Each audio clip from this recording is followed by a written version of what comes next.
اینٹ کا جواب پتھر سے دینے کی کوشش کرتا ہے اور بغض اتنا زیادہ ہوتا ہے اس الیکشن کمیشن کا اس سیاسی جماعت کے خلاف کہ آپ کی سوچ سے بھی زیادہ، تو کیسے ممکن ہے کہ ان کے نتائج کو، اس الیکشن کمیشن کے نتائج کو تسلیم کیا جائے؟ بہرحال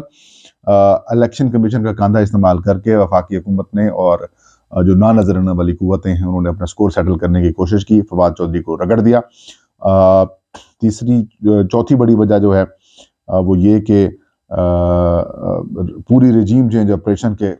کے خلاف جو لوگ جو موجود تھے اور رجیم چینج آپریشن کو تھریٹ کرنے والے جو مائنڈ تھا عمران خان صاحب کے ساتھ فواد چودھری، تو فواد چودھری کی جو گرفتاری ہے وہ بھی اس مائنڈ سیٹ کو روکنے یا توڑنے کی کوشش تھی، اپنی دھاک بٹھانا اور الیکشن سے بھاگنے کی کوشش کرانا۔ تو یہ کچھ بڑی وجوہات ہیں فواد چودھری کی اور کی گرفتاری کی وجوہات بھی ہیں اور کچھ بڑے مقاصد بھی ہیں، اور آنے والے کچھ دنوں تک فواد چودھری صاحب کی ضمانت تو ہو جانی ہے، لگتا یہی ہے ضمانت ہو جائے گی یا اس ایف آئی آر کو ایکوائش کریں گے، صبح ان کی جو لیگل ٹیم ہے وہ اس حوالے سے سارے معاملات دیکھے گی۔ لیکن فواد چودھری کی گرفتاری کے بعد پاکستان معاشی طور پر اور سیاسی طور پر نہ صرف کمزور ہوا ہے بلکہ فریڈم آف سپیچ اور فریڈم آف ایکسپریشن جو ہے وہ ایک بار پھر کمپرومائز ہوتا ہوا دکھائی دے رہا ہے۔ آئی ہوپ کہ چیف جسٹس آف پاکستان جو ہے وہ اس سارے پروسیس کو دیکھ رہے ہوں گے اور اس کے اوپر اپنا کردار ادا کریں گے۔ اور ایک اور چیز بھی ننگی ہوئی ہے کہ اس طریقے سے لاہور ہائی کورٹ فواد چودھری کو طلب کرتی رہی، پولیس نے ان کو پیش نہیں کیا، تو اس سے یہ بھی ظاہر ہوتا ہے کہ جو لوگ کہتے تھے کہ ہم اے پولیٹیکل ہیں، وہ پولیٹیکل نہیں، وہ اے پولیٹیکل نہیں بلکہ پولیٹیکل ہیں۔ یہ تھا آج کا ویلاگ، مجھے اجازت دیجیے، اللہ ہم سب کا حامی ناصر ہوں۔